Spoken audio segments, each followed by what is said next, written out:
We still don't know it yet. Yeah, we just need to show it yet. Yeah. And of course, our final game yesterday, I think, is the biggest upset of all and the most surprising. Newbie ended yet another streak. This time, not a win streak, but a loss streak. Yeah, I mean, game talent's coming in ahead. I mean, first game was the longest I've seen this split, and then the second one was just clean. And it's off the back of Xiaoyu and, of course, the support role of Soulmate. I felt like this team, I mean, I say that, but Zubin. Right? So Zubin and Goon had a lot of fantastic plays in and of themselves, and I like to see how this team is changing now that they don't have Savoki in the support role, and now there's going to be questions about the jungle position. I think the phrase that we used was he was imping out. Yeah, he was definitely imping out. Going forwards is Caitlyn the best way to describe him, being hyper-aggressive, and he's a smart player, so it's good to see him getting opportunities to make big plays with his smarts backing it up. With that, we have covered all of Group B. Today, we're going to be playing 3 games in Group A.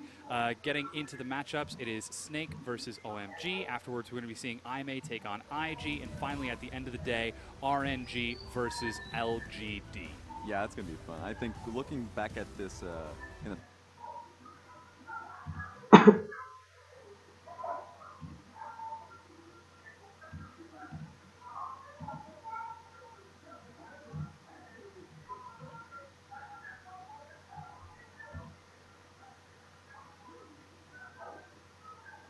have been on a winning tear lately. Yeah, here are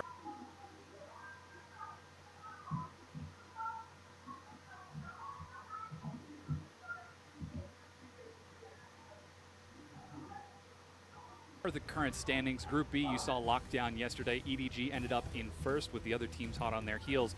But in Group A, Chinese roster, they got rid of the Korean superstars, yet they're still #1. And this is the first time that I'm looking at this group. I mean, EDG has been a consistent force in China, and RNG, there's been a few questions, but now that even though they've lost their players, as you mentioned, the fact that they're able to solidify first once again off the back of star players, sure, and Uzi and of course MLXG, with their support players, they're newer players coming back in the supporting lineup, doing quite well. I think if you throw week 1 out the window, they do look like a fantastic team, but we also saw the growing pains in that first week. I'm more impressed with the exponential growth from the 2-week break that we had for Chinese New Year that we actually saw from RNG. It indicates that it might have been a break for everyone else, but they were still definitely practicing. Yeah, and they're fighting for the top 2 teams, but it looks like for Snake specifically, Snake going up against OMG. I mean, we're talking about how OMG looks like the bottom of the group. I mean, their last win up against IMA was pretty impressive, and they're just win away from tying it with Snake, and they're going up against Snake right now, who's slumping. And if they can take that win and tie him up in the series, I mean, that just throws this group up in the air once again. And of course, this was Snake who lost in their most previous game, 0-2 against LGD. We were talking about this a little bit earlier. Snake were winning the game for 98% of it. Then they got to the Nexus and couldn't get the final 2%. That's the thing. If the 2%'s the Nexus, you're not actually going to win the game. Snake look good. They have early games. They questionably changed their jungle and AD carry position, and that's the thing that I actually wanted to even briefly mention is they want to keep tank, it seems.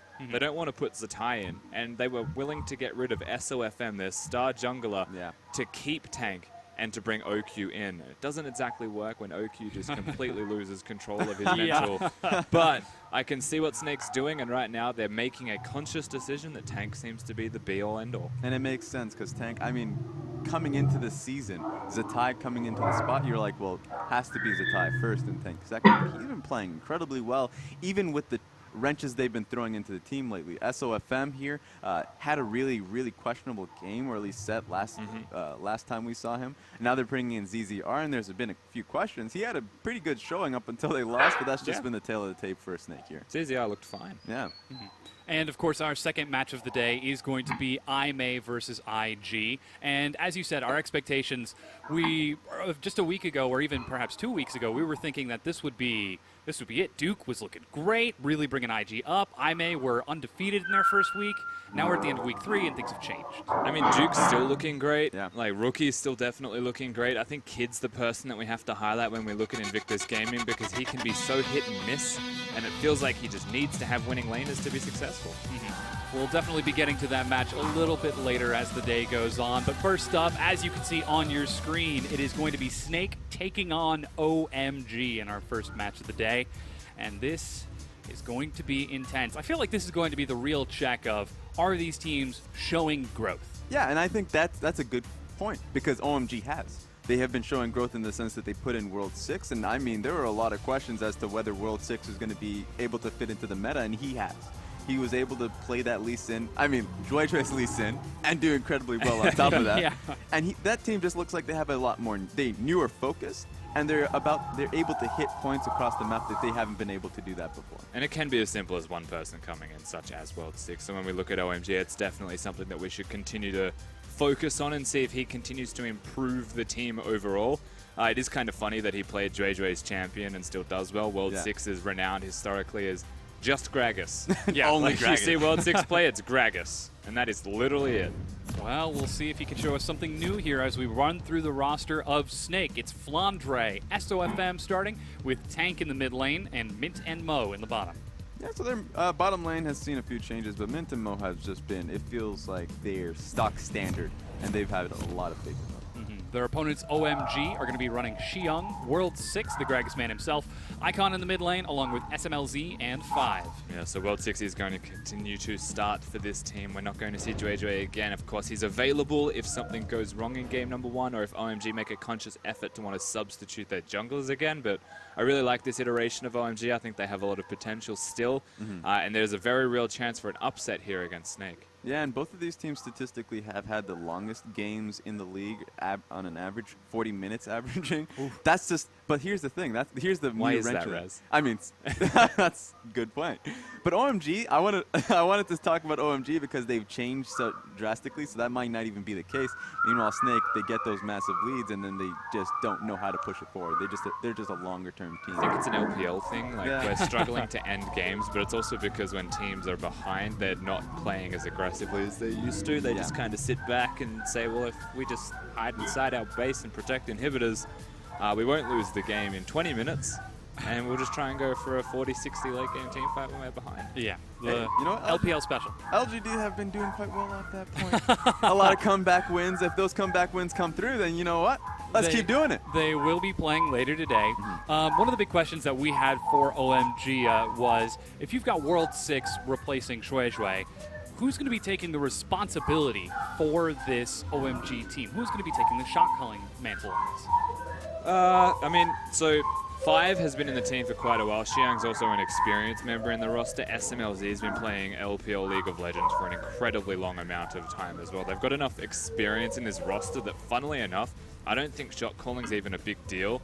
And World 6 as a jungler will have his own early game pathed out. So realistically, we get to mid game, we hit late game, and the same people that have always existed in OMG will continue to shot call for them.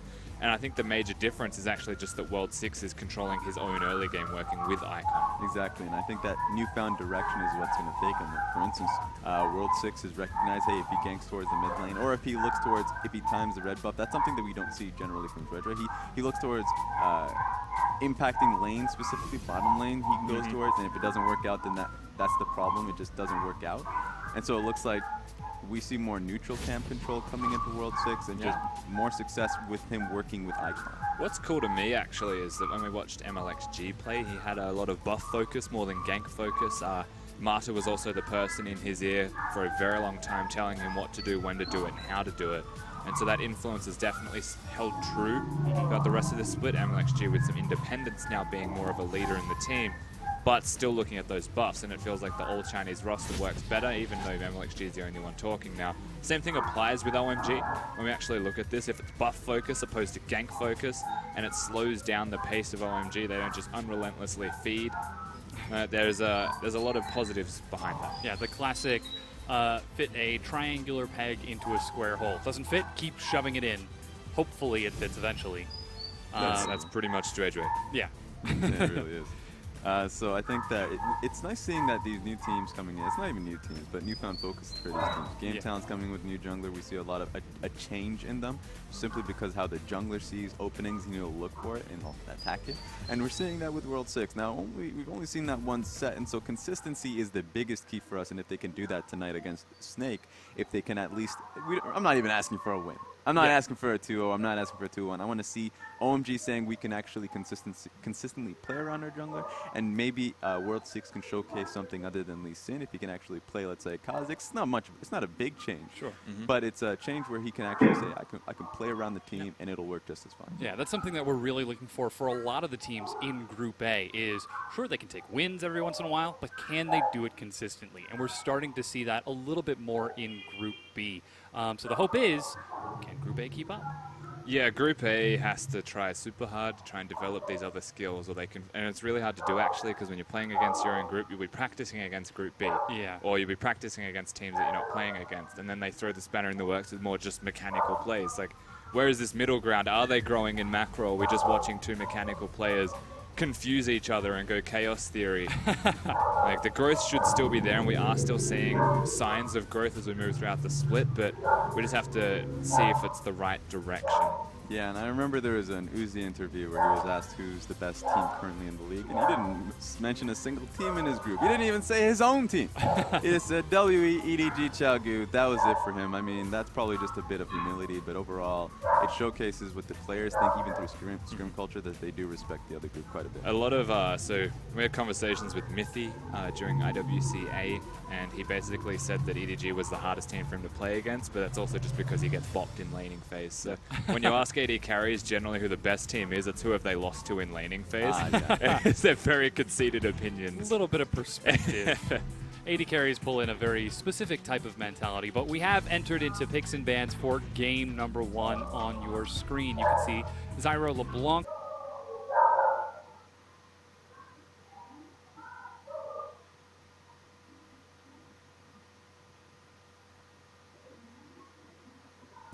What appears to be Camille, and I believe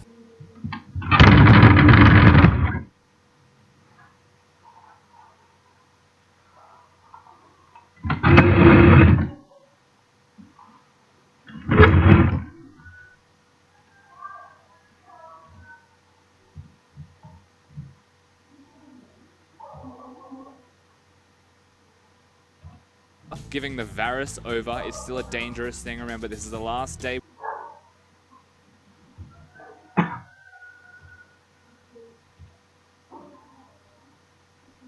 Will be on patch 7.1.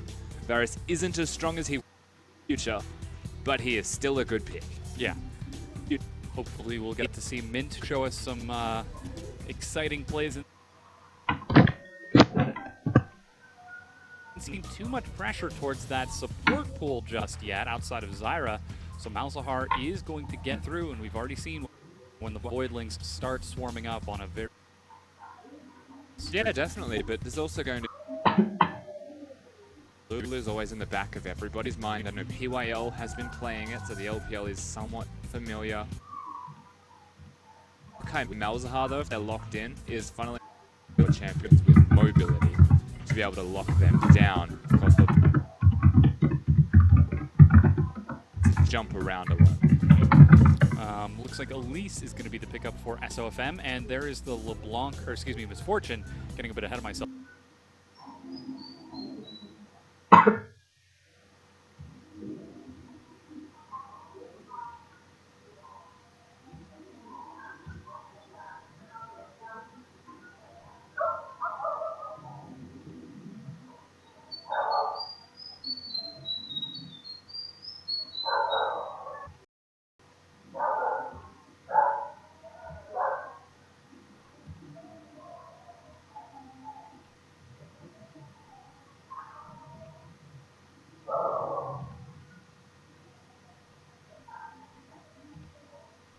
Fiora in the top lane to try to burn through that Maokai's enormous pool of health. With Shen banned as well, you have to look at the next big tank, Poppy, or perhaps Flandre has got something else for us. It's better, Jin but he who can enter be this for exploited. SMLZ. I mean, Flandre is also a singed player.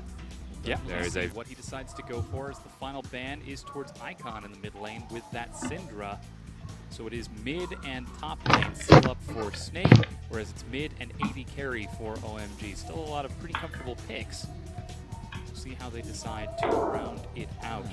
I would like something along the lines of Cassiopeia if I was Snake, again for the mid lane of choice. However, he even has picks like Aurelion Sol. Yeah. Orianna is also another one that comes to mind. It fills the same purpose of letting the team poke, and then they round it out with a good champion in the top lane. Something you would expect tanky, given that Elise already exists, and that Misfortune is the support. Looks like Nautilus is the hover. Singed also works, again, if he wants to group around mid-game and not around the early game. But Nautilus is also just a very generic, really good tank who builds Courage of the Colossus, which is why. No surprise. Lots of shields, plus his passive shields that he can build up as well. And we'll see if Tank decides to get something, the Locket of the Iron Solari or something of the like. As we're looking at the final pick for Snake in the mid lane, Cassiopeia is locked in for Tank, and Icon immediately going, looking at that Rise. Which is interesting because Orianna is a good pick into Cassiopeia, whereas Cassiopeia is a good pick into Rise. And so if they lock this in, they're making a conscious team effort that he's not going to have the best laning phase, but they want to utilize him. So I would not be surprised if this is locked in opposed to the Rise. So what direction he goes. Maybe a bit of a call out towards Tank, because he hasn't had too much time just yet on this Snake lineup. And Jace is the final pickup for Icon in the mid lane. Yeah, going for this Jace. Lee Sin, quite good for pick. Maokai and Malzahar are also very good for pick, so they can work around that well. Sivir also to empower them. Without the Karma, means they'll still move quick, but not at light speed. And so they just are a fast rotate team. Sivir ultimate gate, they'll catch anybody that they find out of position. But this is where Snake's team composition, now they're completely locked in and traded, comes to fruition here. They've got a Cassiopeia that can actually stop people from coming at you. Elise Cocoon, Misfortune with her ultimate and her E, and Varus with the chains and the E as well. Like, they kind of built this team composition that says, come at us, OMG, and we'll absolutely blow you up. And that's, in a way, what OMG want? I mean, when you've got the Jace, Lee Sin, Maokai in the front lane, then Sivir using On the Hunt to try to get them in, you've got to expect somebody's going to get blown up, either the person who's diving in or the person they're diving on. Yeah, and that's where you look at the setup and the counter engage, and if Vision's there in the first place, because if OMG can establish their control wards, get their Vision placed around objectives, then they'll be very happy with the setup for a fight, and they'll be able to make those picks with the increased move speed. However, when you look at Snake's team composition, they just want to sit back, throw out all of the arrows that they can possibly find from Varus, and then look for an engage with the Nautilus hook. Yeah, which seems to indicate that Snake are leaning more and more towards these slower styles, whereas back in the day when I casted the LPL in 2015, Snake was the reckless team. They just did things. Snake were a young team then as well. Like, it was fantastic to watch. I will say it was entertaining, if nothing else. But so they're Deficio's favorite team. Right? The reason that they're Deficio's favorite team is that they try their absolute hardest to play macro. And back when lane swaps were a thing, they were the most consistently lane swapping team. And, you know, Deficio as a European was very fond of this. Of course. And that's why he likes Snake a lot. So they've completely reshaped and restyled themselves as a team and a unit to be much more of a slow-paced, methodical team that tries to make smart decisions and get really good objective trades and be the one pushing the tempo. And hopefully with this team composition, they have what it takes. I feel like there was a but at the end of that sentence, like, but... Yeah, but they're not performing well right now. The idea is still the same. They need to make it work. Absolutely. Well, we'll see if they can do it against OMG, who are currently at the bottom of their groups. But Snake not farther ahead at 2-2 in the standings, just a single win up, as Snake and OMG have now loaded onto the Rift. Standard defensive lines, and it looks like 5 and SMLZ playing nice and far back, even pinging onto Mo, just to keep an eye on that Misfortune, as Sofm and Flandre sneak in as a unit, looking to get a ward with some help from Snake, or Tank, sorry. I saw the Cassiopeia and I was like, yes, that's what it is. Yeah, so Flandre will never start with Hook or he'll lose his laning phase. There's no reason for him to try and find World 6. Even though it was a good time to do damage. Oh, Mo. That just got exhaust exhausted. used immediately to try to slow it down. The arrow is going to pop that Void Shift as Mo just gets chunked down, but the minions are already halfway to lane, and Mo is going to start this lane. And that is so worth for Mo. Like, supports start with 3 potions. You actually want to damage the AD carry if you're going to pick somebody off like that. I mean, it wasn't the smartest idea for Mo to do that in the middle of the bush and his Make It Rain instead of the front of it. And it was nice that 5 and SMLZ were there, but that felt like a one-man decision. Whoa. Icon getting very aggressive as he fires a quick shock blast and then takes to the skies. Ooh, that was unfortunate. Just a little bit too little health on that melee minion. And they both start consuming potions, 3 of them for Icon with the longsword start. Invade out of World 6. Straight to the red buff. So red to red, he gets it in the bush, but he's about to find Sofm and doesn't have his Q or his W. Sofm doesn't know that, but he can fight him. Yeah, the red buff is actually about to reset, and now Sofm is tanking it. They've got to try to juggle the aggro on this. He wants it to reset. Going for it. Yeah, they both have smite. Oh, Sonic Wave no. onto Sofm. He smites to heal himself up. That's red buff picked up, and the shock blast is not enough. First blood onto Tank. Meanwhile, 5 collapses, and Sofm is trying to stay alive and will auto attack for health. Icon what the follows hell? back, level 2. How'd he get here? Oh, he took the Get back to your mid lane. Wow.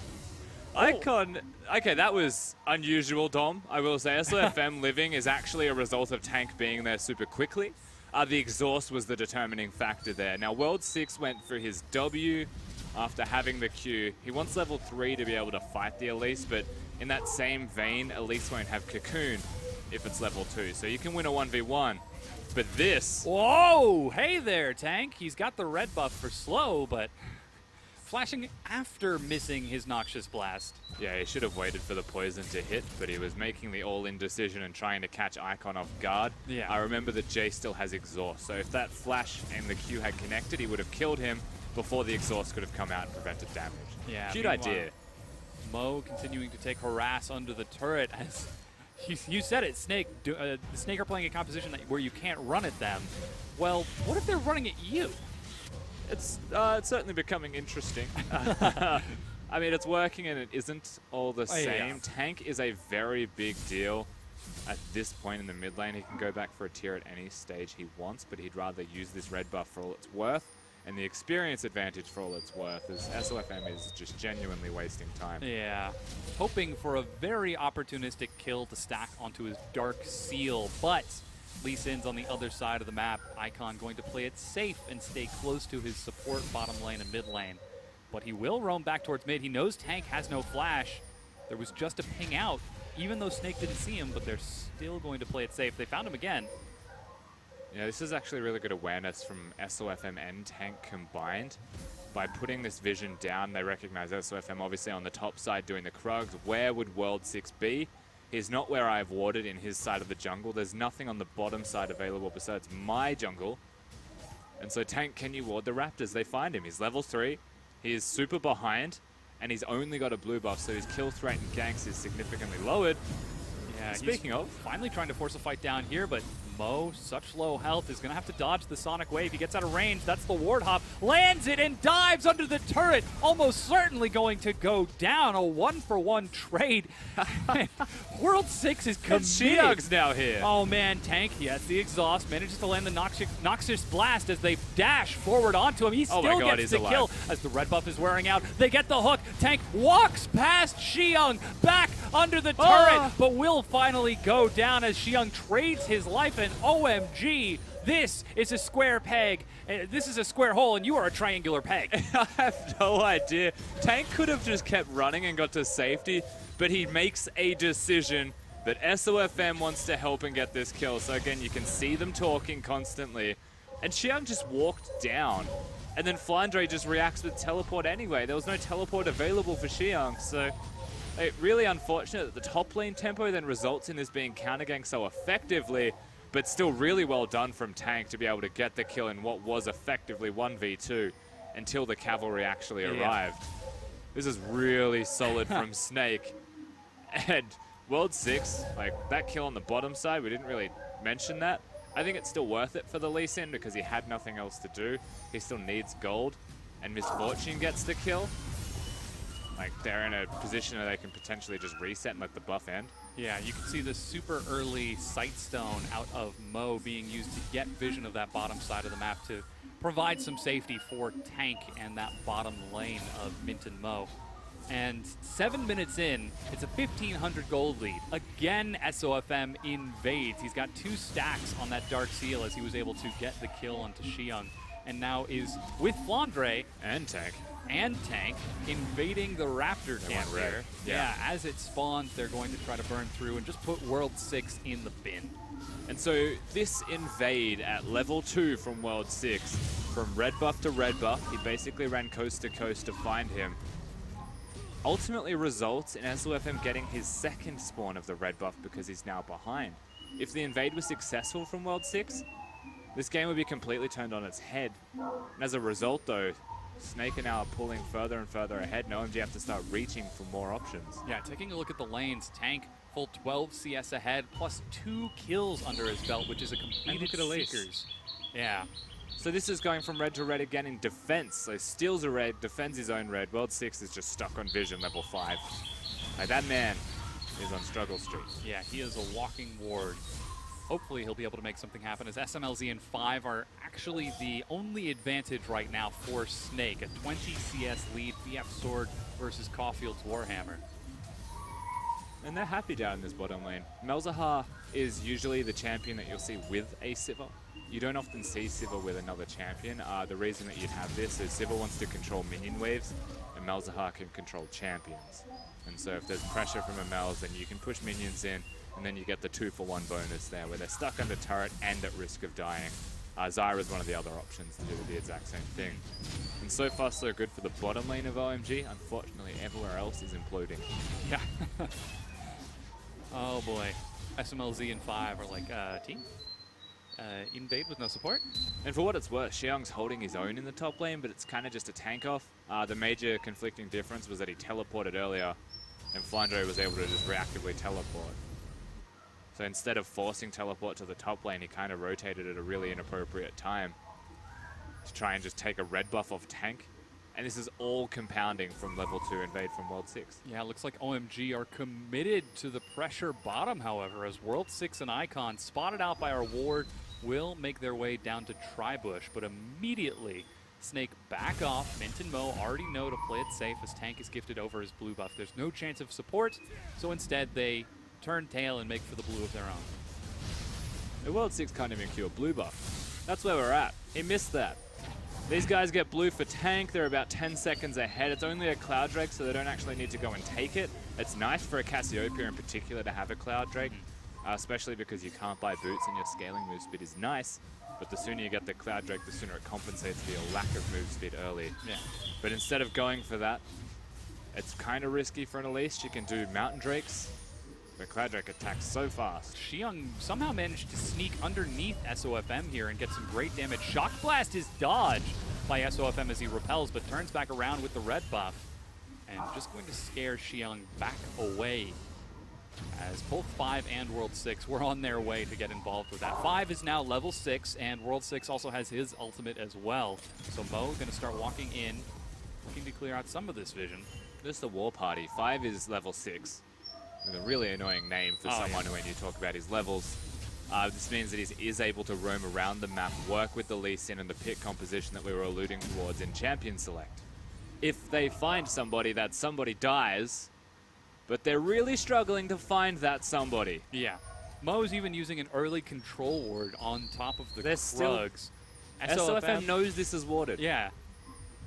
If Oh, he but dies... he's still moving forward. He shouldn't be there. There they go. Sonic Wave is going to catch it. There's the insect back. SOFM just gets crushed by Icon. That was clean from World 6. I will give him credit for that. It does mean they can go straight to the Drake, look for these objectives, but SOFM knows that was warded. He has his flash available. You have to assume Lee Sin's going to flash kick you, and he does none of the above as a reactionary measure and just dies. And this is the kind of play that has been plaguing SOFM consistently in this split of the LPL. He just does things that no other jungler would do because it's greedy. Sometimes it works and sometimes you die. I can definitely see the logic in his head. Who expects the level 6 flash insect? Well, it's part of his kit since level 6. I mean, Malzahar was roaming with him for over a minute. Yeah. We watched Misfortune fight them both for vision. Jace walked away from lane. Like, it's very obvious that something was wrong, and he still chose the Raptor camp without vision in the bush to the right of him. And he could have pulled it back into the brush as well. Absolutely. So Sofm will try to make up for it, catching the recall out of Icon. That's actually teleport used by Xiyoung. Flandre is there, but does not get the cancel off as it's completed. Mo and SMLZ get a solo kill in the bottom lane as the mid-tier 1 gets chunked out. Yeah, this kill in the bottom lane, of course, we get to watch this again. It is clean from World 6. Watch the Q ward hop, super quick, super efficient, not much of a chance for a reaction from SOFM. Unfortunately, his reaction should have been before they caught him at all. This movement's still now towards the mid lane turret. They think they can get it down. The teleport wasted by Xiyoung means if they can get a numbers advantage, they will be sitting pretty. Yeah, they've got Flandre's teleport ready. And with a 20 CS advantage, Flandre is ready to wield that anchor, catch someone if he possibly can. As Snake are starting to slow down just a little bit, taking a look at the vision on the map. OMG are still pressing forward with their wards. They've got a deep control ward behind the red pit of Snake, but Snake are keeping their bottom lane nice and safe with a control ward in Trine. They're just now spotted out by 5, and 1 on the Krugs as well. So that's 3 control wards from Snake on the bottom side of the map. You did mention it already, but SMLZ went down in the bottom lane during all of that. The Cloud Drake was taken, however, by OMG, so that's nice to deny it from Elise and from Cassiopeia. Be super handy for them. Even Misfortune's move speed, having the amplification bonus on top of her strut, is quite absurd how quickly she can move. And it's also really good for a Sivir composition just to have some bonus move speed to get Maokai in range of the Twisted Advance. But as a result of going for that Cloud Drake, there's no Malzahar to protect SMLZ, and he gets greedy and dies.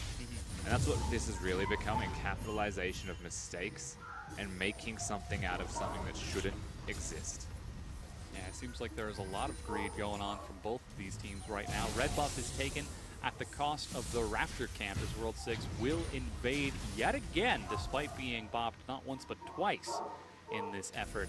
As SOFM and Mo use their freshly restocked wards, Tracker's Knife and Eye of the Watchers to try getting some vision on that top side of the map. They could be looking for a play bottom.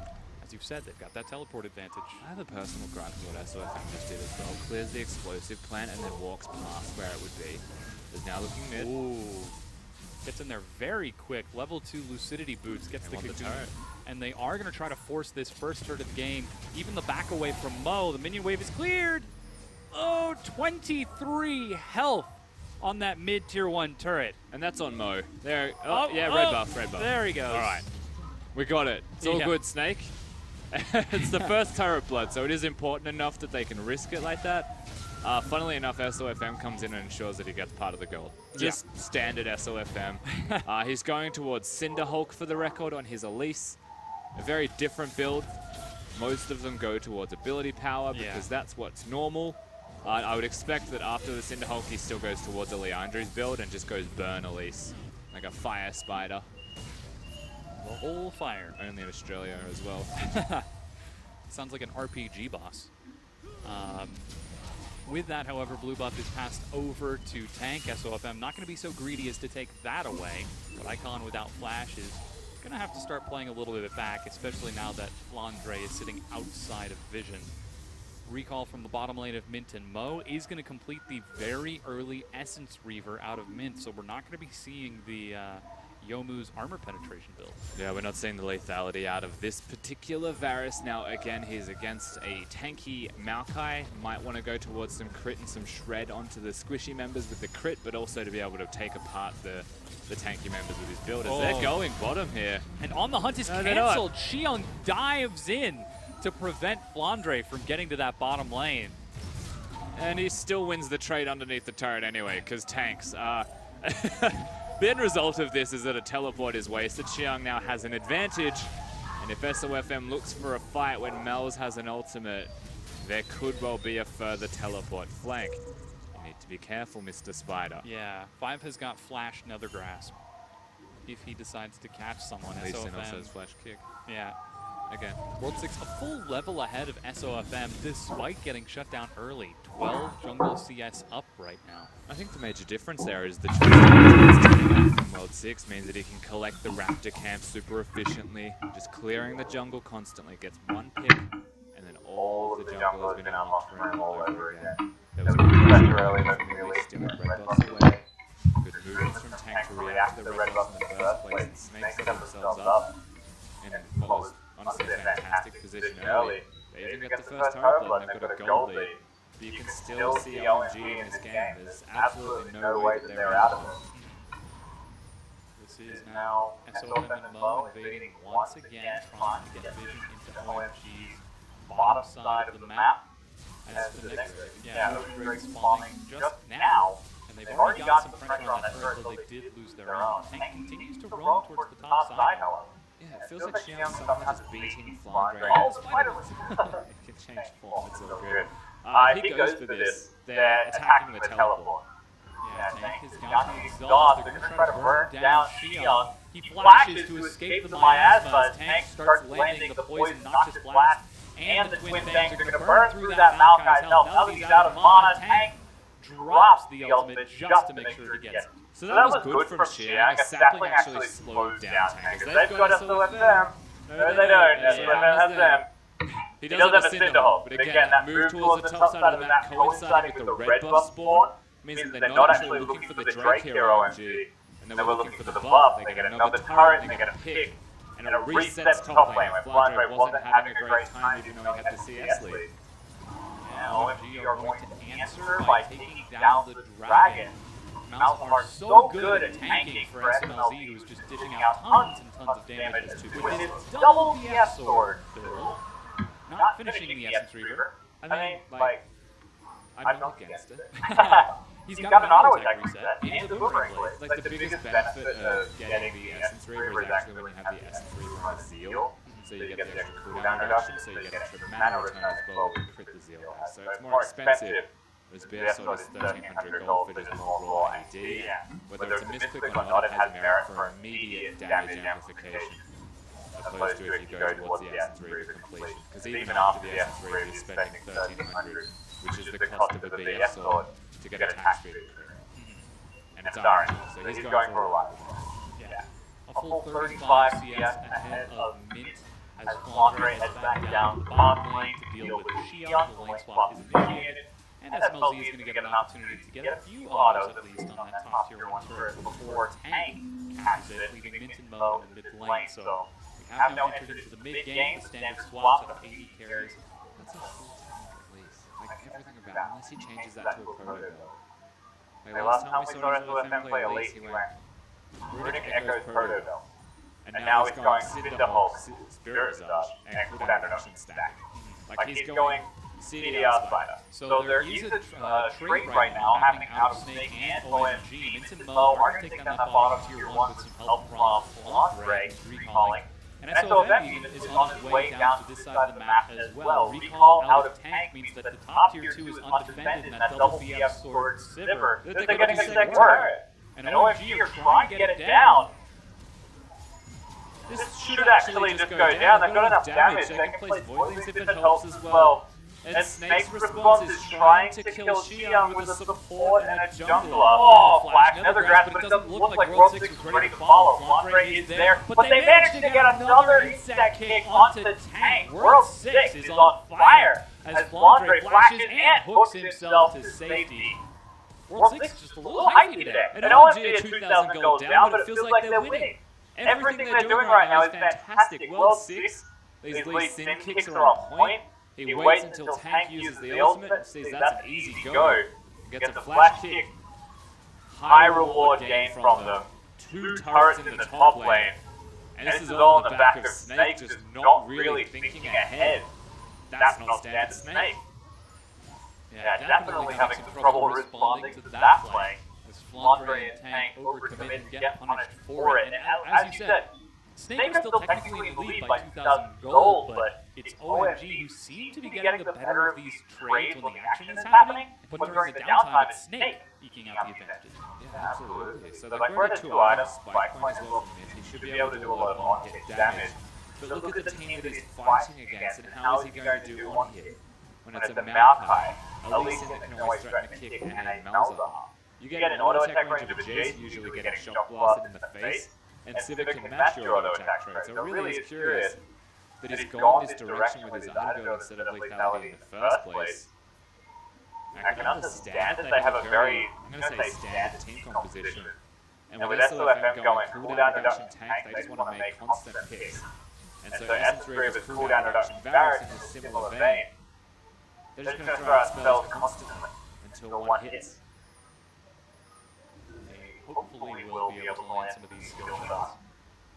As OMG are playing a very mobile composition in answer to this. They've already got 2 Drakes and the next one's an Infernal. Once again, they chase it forward with the Cloud Drake, lets OMG just reset vision and fall back from this pressure out of Snake. And you know what is cool actually about the item choice from Snake is almost dying. And speaking of picks, it looks like they did in fact find a live 5 is in front. That is going to be bullet time. Sofm gets the execution.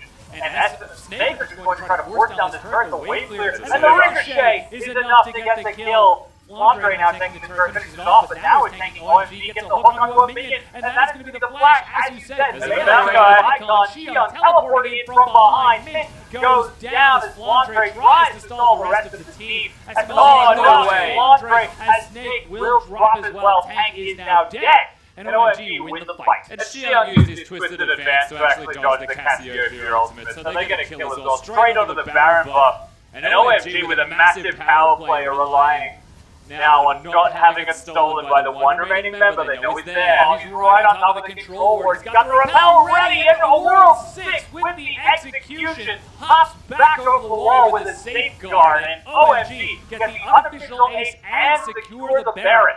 And they just show up to play OMG. This is as a result of Snake initiating, but again, all the cooldown reduction and tanking is in the world doesn't save them from a Sivir when it ricochets off minions. Look at the damage that is dealt to Mo here. Just consistently critting. As a result, committing to this turret, OMG realize that they can still win, and a flash, but the heal is matched. This is where the Maokai, really good play from the rest of OMG, but watch this. Actually dodged the Cassiopeia ultimate on the top side. Oh, man. The fact that Cassiopeia means that everybody dies, free Baron. Yeah. On the flip side of that, Flandre didn't land a single hook that entire fight. The first one was blocked by Avoidance from 5, the second one by the minion wave that came in from OMG, and by that point Xion was already flanking. So, just demonstrating the difference between those two top laners. Now, OMG, they feel like they're winning, and they're actually winning. 2,000 gold ahead with the Baron buff. This is also the Infernal Break being taken. No contest, Mo does not get it with any sort of ranged bullets. And now this is OMG's momentum to fling themselves at Snake. And a fantastic Drake for them to pick up as well while they've got the Baron buff. So the AP and AD bonus, the minion control, and a team fighting composition, even Xion going towards the locket to ensure they can keep the rest of his team alive. OMG feels like they've shown up to play again today, and we've lost our old Snake. Yeah. They are going to try to force the fight onto Xion, but as you said, he is very tanky. Even Tank with 2 items and avoid staff is having a tough time whittling through that health. Flandre is turned upon, and there's a huge ultimate to lock him down. Xion walks it off, they flash onto Tank as the Netherground is not enough to kill him. 5 dies. The very squishy Malzahar tank gets revenge for the suppression. And that was an overreach from OMG, to be perfectly honest with you. Snake decided they can make a pick that's a void staff second item for Tank. He has still got summons available, and the ultimate connected for 2 stuns. Xion doesn't die because he is just so tanky. But the rest of the team, again, that's what the overreach is. They should make a trade for Xion being attacked by 2 people, utilize their team composition, and don't ever let 2 people go to that bottom lane. Instead, they rotate, thinking they can win a team fight. It doesn't work like that. That is the depth of 5, and the push is reset. The turrets have not been taken yet. Mid-tier 2 and bottom tier 2 are still standing, and OMG, with the Baron buff for another 60 seconds or so, are trying to reset vision as 5 respawns and make his way right back down. Maybe looking a little bashful after that death. Yeah, I wouldn't be feeling too happy. And World 6! Why are you so hypey today? He's got his banshees. No one can touch him. That's gone, gone run. right. That's still the Baron buff though, so again, I've got this window of opportunity where they can use their comp. Jace has a lot of poke. Sivir has a decent amount of poke as long as there's a minion wave to recoup the mana that you've actually lost as well. Yeah, Tank just took a crit and dropped down to half. And that's the scary thing, because Sivir hits the turret, you're zoned past your turret. You're not hiding behind it, outside of auto attack range or ricochet range. Generally your carries will die, just incidentally. Baron buff falls off, and OMG takes the poor second consolation prize of the Raptor camp. Unfortunately, the minion wave bottom is not pushing in, so they can't quite rotate between the two. Xion finally heading back down along with Icon to start prepping this play, leaving SMLZ to pressure in the mid lane.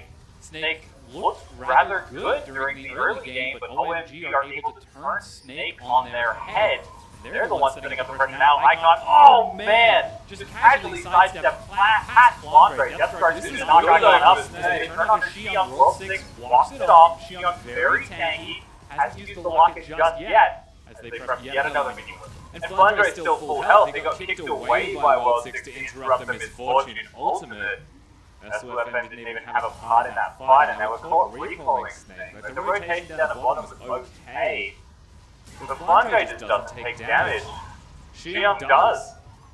I think it's just a combination of all of the shreds that they've now got between Cassius and Varus, Misfortune with the Black Cleaver. All of these things will compound. And they'll be able to take out a Maokai potentially even sooner than Flandre's Nautilus. Now that the Executioner's Calling has been picked up for both Mint and Mo, that means Xion is not going to get any regeneration off in these fights. The effect is helpful is that much smaller. Scuttlecraft is secured by Sofm. Baron's now up in 2 minutes. Xion again shows himself on the opposite side of the map. Snake sent 3 members just to keep tabs on that tree. And the cool thing as well is that Wall of Bloodlust is rendered useless now with 2 Executioner's Callings available. They've also got 2 Exhausts with the 2 Executioner's Callings. So the Ignite effect and the damage reduction and move speed reduction is there. So Snake are definitely still in a position of power. If they win the next fight, they got 5. Yeah, he can be locked down. That's the depth charge and Tank executes 4 or 5.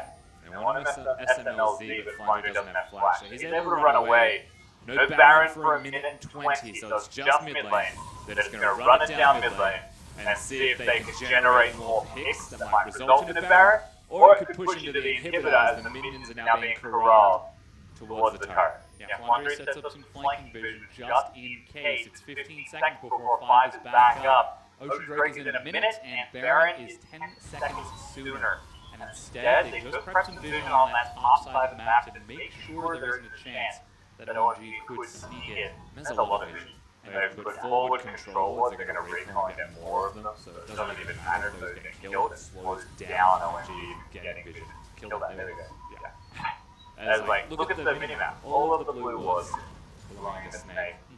Suddenly from this position where OMG had momentum, they had tempo, they were set up for success, everything was going right, completely out the window. And now it's back to equal footing, the winner of the next fight, potentially the winner of the game. Because we're just that equal. 5 is just a little bit too over-eager to try to make these plays happen. Every time he flashes or nether grasps someone, that makes him a level 2. And when Cassiopeia and Varus are raining fire upon you, not going to live for too long with full support Malphite. And he's gone towards redemption as his item of choice as well, to see if it's a Leandries that he wants next, or if it's a Rylai's Crystal Scepter. But as far as I'm concerned, anyway, I don't like redemption as a choice. I know that they're against a fair amount of poke. When you look at Varus and Misfortune, that's also a really good counter-engage tool, but that's what Snake excel at counter-engage. Meanwhile, World 6 starts off the Ocean Drake. Flandre chases after him and gets the knockup before turning onto Icon. He's tanking that Ocean Drake. And here comes the rest of OMG as Snake are collapsing as well. A full 5v5. For an Ocean now? Why are we fighting for an Ocean Drake? Both of you leave the area. There is currently a Baron on Summoner's Rift. Gotta get that regeneration, man. As Tank gets a huge shock blast. Seeker's Arm Guard is doing too much against the double lethality and and Lord Dominix of Icon. Finally, we are establishing ourselves around the middle lane. So you can see Makai being on the bottom side of the map does indicate they're looking at the Baron as the primary objective, but he's also able to fast rotate towards the Drake. They want to pick that one up for something that World 6 was definitely looking at doing. Yeah, once again, heads over to that Ocean Drake, but this time Snake were the ones who recalled, and with Flandre doing frogs and the rest of Snake in the mid lane, it looks like World 6 is going to be able to take this uncontested. Yeah, it feels like this is completely free. Again, the rest of OMG have they've got a ward firstly in the Baron pit, so they know it's not being done. He can quickly move around someone as a rift, even though he doesn't have movies, he's just a Leeson. And the rest of the team was sitting in the middle lane, so they were protecting the area, and they would have noticed if Snake went there. But at this stage, I mean, it's just another Ocean Drake. 2 Ocean Drakes is nice to have, and it's nice to take them away from the class of UPL. Yeah, OMG are just dominating these neutral objectives. 4 dragons overall over the course of this. Just letting World 6 move around the map, set himself up for success, and the rest of the team following. Now, will be a big elder. Oh, yeah, in terms of how it benefits LNG, it'll be a massive benefit towards their burn damage, but 125 burn damage for every hit. Yeah, I will say though, the amplification of the prior Drakes isn't that good for them. It's a cloud, 2 oceans, and 1 infernal. It's not going to give them the best bonus benefits. It's more so an excuse to perhaps fight. Like this, as they have found Mo over the wall, and deleted. Okay, so he doesn't have his team with him, Sofm was a little bit too far behind him. Doesn't use his make it ring to check the area where Thoại was. And so now World 6 getting icy again. Yeah. Using the Sonic Wave on the Sofm to kite him back, but the quick miasma from Tank prevents any sort of follow-up. He's got his blue buff, so can afford to spam these spells rather aggressively. Xiang split pushing in the bottom lane, and Flandre grouped with his team might have to answer as OMG quickly invaded Snake's jungle, walking past a ward, and set up some deep vision to prep for this Baron. They got no time for that ward though. They go straight towards the Baron pit area, but they have to clear vision first in the Baron pit area, so I guess in order of priority, they're still standing on one and they're not doing it. It will get spotted if they do it because they'll have the burning Baron acid images come up on their bodies. Yeah. SMLZ actually completes his recall outside of vision, finishes off that Lord Dominix regard as Xiang shoves out bottom, but Mo has respawned. He's going to group back up, so this is back to a 5v5. And Mo didn't use anything in that endeavor. No, and Malzahar's ultimate is close to being back up again anyway. Nothing was really used in the way of killing Mo, so it was kind of just a kill. A nice little bit of bounty in the back pocket. Please do not take that one. I know you get the idea of that danger zone. The one thing that you mentioned as well, having the Lord Dominix completed, is really handy for SMLZ. He can deal with Flandre a little bit better now. And the thing about Siva that we always mention that makes her strong is... Never mind, yeah, they were looking for Tank, but instead settled for Flandre! That is so much damage on the floor of the Makai! And the kick is going to get a lot of knockup with World 6 in the front. He flashes, GA is popped, and 5 is going to try to sidestep this, keeping the team separated. Icon in the back gets 2 with the full assistance of his team, chases it back around onto Flandre, and it will pick up that kill with SMLZ. That is 3 members of Snake dead. And World 6 can make those plays because he had a Guardian Angel, so he's back alive. They go straight to the Baron area. Xiang is a tank and should be able to maintain. He's going for the Scuttle Crab first. He wants to tank the Baron. Thank you, Xiang. Yeah, right now, OMG with the Malzahar Voidlings and only Sofm to contest this unless Tank pulls off a big play. Yeah, they want the steal, waiting for it. Icon's waiting in the wings with the power. Uses Repel, trying to get in, but gets it too late. Baron secured. A quick spike and burn from World 6. Really good from OMG once again. They get a team fight as Snake was building back all of this momentum. Completely eradicated. Look at the damage to Flandre, you said it yourself. He basically loses all of his health at the start of the fight. The ability to use Redemption, Reset, very handy here for OMG. And Icon just went off. Like this is 1v2 though. No problems at all. Sofm does not know which direction of the wall to be on. No one's really helping Tank do damage because Xiang doesn't take any and Flandre had already taken a lot. Hear the nice new without actually hearing it as Mo is caught yet again. The mid-tier 2 goes down, and this time the Baron for OMG breaks the base. Still no Sofm as he's only just now respawning, but the inhib goes down without any protection for Tank and mid. Flandre can't afford to let himself get caught out again, and the inhib goes down. Yeah, Sofm back alive, as you mentioned, so they aren't going to continue and push anything further, but Mo just consistently getting caught out of position. Now 2-5 and 2, but not having a good game, honestly. Outside of laning phase, and I feel like that's where Snake's really struggling. Outside of laning phase, something that they would generally excel at. And when they were horrible at laning phase, has now become inverse. It is upside down split in the LPL, the undefeated teams lose, and the unwinning teams win. It's a bouncing castle, that's what we say, you know, up and down all the time at the moment. Never really can't tell where you're going to end up. Hopefully these teams find some stability and safety, not only in the metaphor of a bouncy castle, but also in their wins. Yeah. Right now, OMG are looking like they have found some stability. World 6 coming in and just showing, hey, I can play Lee Sin too. Shui might have this champion on lockdown, but I've got a completely different style. Full-on carry Lee Sin. Yeah, World 6 is super clean. I've been impressed with him from what we have seen in his showings on the champion. Snake in response now is holding on for their lives. 0-3 Varus doesn't do a lot of damage, and he's building in a way that will not do a lot of damage.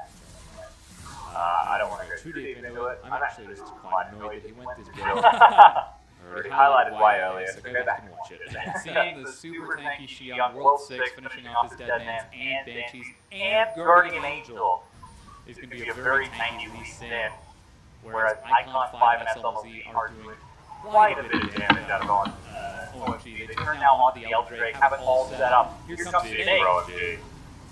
Let's try to force the fight here. It's already down to half. World 6 is looking for this fight. Level 17 to 15. And he goes! And SOFM will get it! But trades his life over, and for now, OMG has been halted.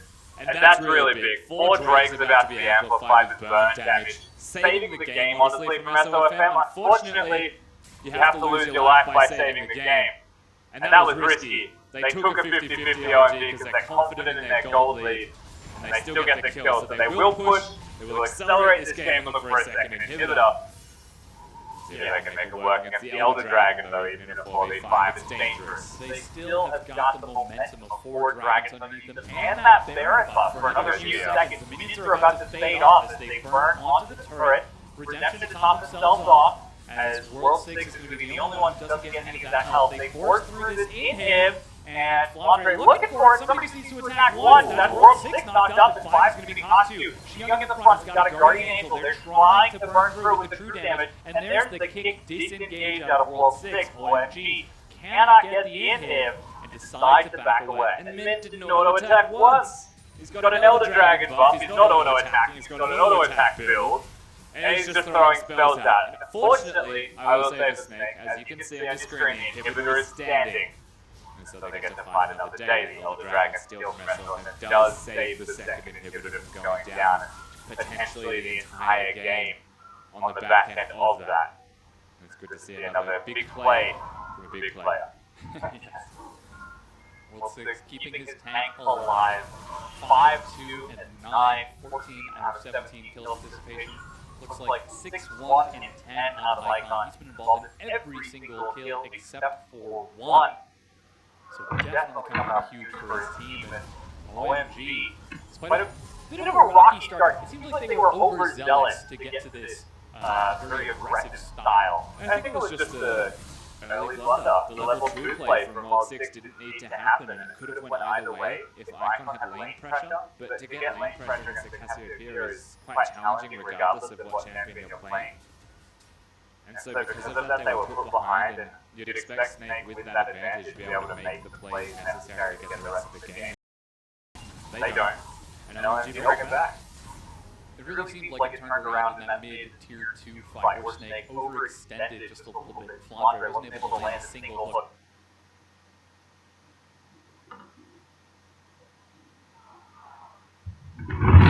Flank from Xion. The huge damage from Icon.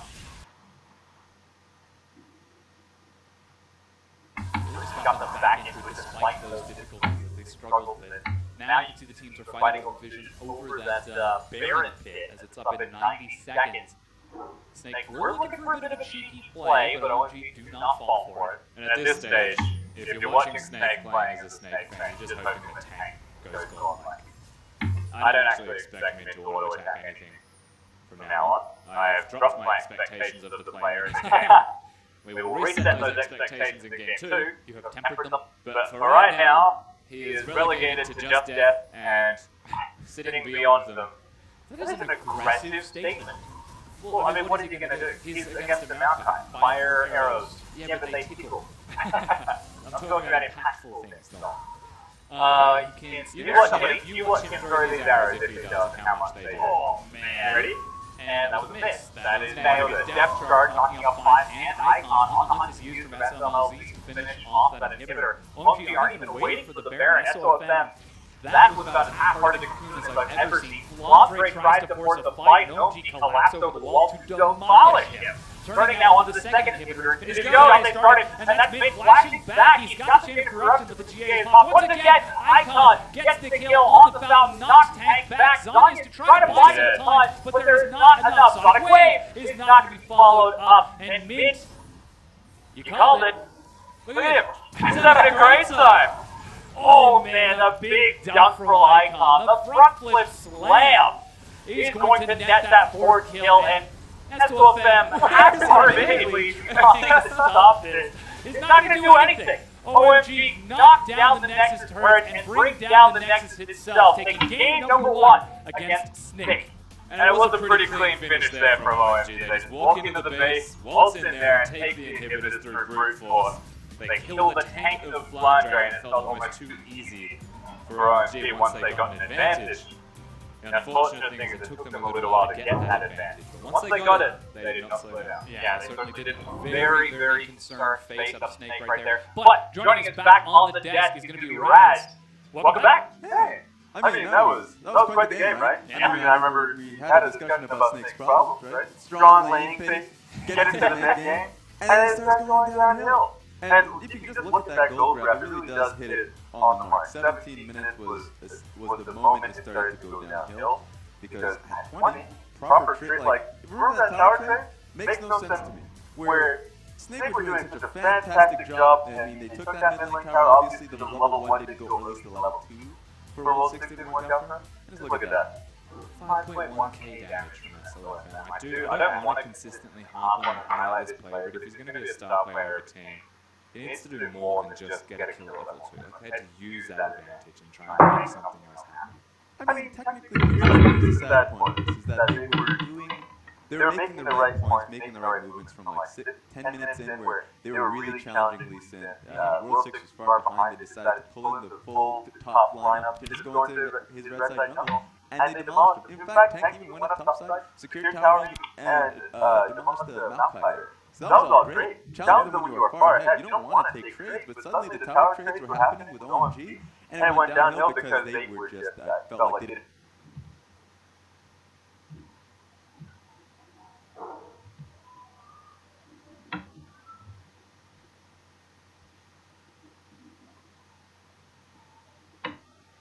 Do we want to back naturally defend, or do we want to keep pushing? It felt like no one was looking. Because at that point, for whatever reason, they thought, oh yeah, I can do blue buff while we're, that trade. We're ahead, right? No, they're far behind. To be fair, it really seemed like that happened to Snake throughout the duration of the mid-game. The teleport flank from Xion, somebody should have spotted that out. The fact that they grouped as 5 and shoved down mid lane, tried to force a fight on the tier 2, and just couldn't do anything. There was a very clear lack of sort of clarity in these plays. They had the idea, but it just wasn't clear. Clarity is the big point here, because even though OMG were behind 2k gold at really early on in the game, it felt like they were ahead because they were making decisive moves here. There was that major power play 22 minutes into the game where Snake decided they were going to move into that mid lane tower. The TP comes behind by Maokai, and I mean, by the way, before that play starts, or at least before Maokai starts rolling in, Super Ricochet just demolishes it. You were like, alright, well, starting this off with a 45. Good luck. So, I mean, OMG's clean up the fight to go towards Baron, and it's like, well, yeah, there you go, there's your lead. This is a constant state for Snake, and Snake needs to actually look to do something about it. They certainly are going to have to improve their clarity. Overall, though, OMG looked very good over the course of the game. We've said they've been on the rise. Some of the big questions I had were for World 6. At the beginning, I was like, you know what, he's too hypey, he's trying to make a name for himself. But then he started executing However, we're not going to be giving the MVP to him. We're giving it to Icon in the mid lane at 9-1 and 11, involved in 20 out of 21 kills. This guy was everywhere. He was actually 95% kill participation. This guy was part of everything. Icon was a monster in that game. I think it's safe to say that the Jade was a really good pick for them. They didn't go for the Rise. I was very thankful for that. And, I mean, World 6 was making big plays. He was hypey, but he was just aggressive enough. Like, he was exactly what OMG needed. They needed that flash kick for somebody to make the picks, to get the ball rolling. And whilst we were saying all these potential problems for Snake with decision-making or communication or whatever it may be, we could still look at OMG and say this is an improved side already, just because they are saying go constantly. Yeah, and that's the big point. It feels like OMG now with their new jungler, or at least, newfound jungler in World 6, even though he found himself so far behind in the jungle there, this is a quality of a great team, because great teams, they find themselves far behind, but their mentality is still go, or at least to always look to defend when they are in that position and then make the right call. That was really a top-tier play or top-tier game from OMG. At least a great LPL team. Great LPL teams know how to make and generate picks by having vision in certain areas ahead of time. So it was really good from them. The Malzahar pick, I don't think we should see again personally. If he was Snake and having Malzahar with Lee Sin, it's just so easy to cover massive distances and lock someone down for like 5 seconds. Especially since we saw the misfortune into Malzahar. We've seen it time and time again because it's the constant lane counter, but teams don't want to put themselves into that position where you have that misfortune in the mid game specifically. Because look how long that Malzahar reach was in his ulti. Mo kept getting caught out, and it's not really his fault in one specific play. When other plays are fine, but in one specific play where he was just apparently Malzahar ulti was just that long, and he was able to get caught out near the mid lane. Yeah, just a little unfortunate with his pathing. Hopefully he'll get a chance to move it forward as we're getting ready for game number 2. Don't go anywhere. We're going to be right back. It's OMG versus Snake.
back, everyone. We are just about ready to get into game number 2 between Snake and OMG. After seeing OMG on the rise earlier this week, they continue their momentum upwards with a very commanding win over Snake in game 1. Yeah, you have to give credit to OMG again. I think it was a fantastic performance from them to be able to utilize leads effectively, The only thing they really would want to shape up coming into this second game is to get those leads in a more streamlined, let's say streamlined way.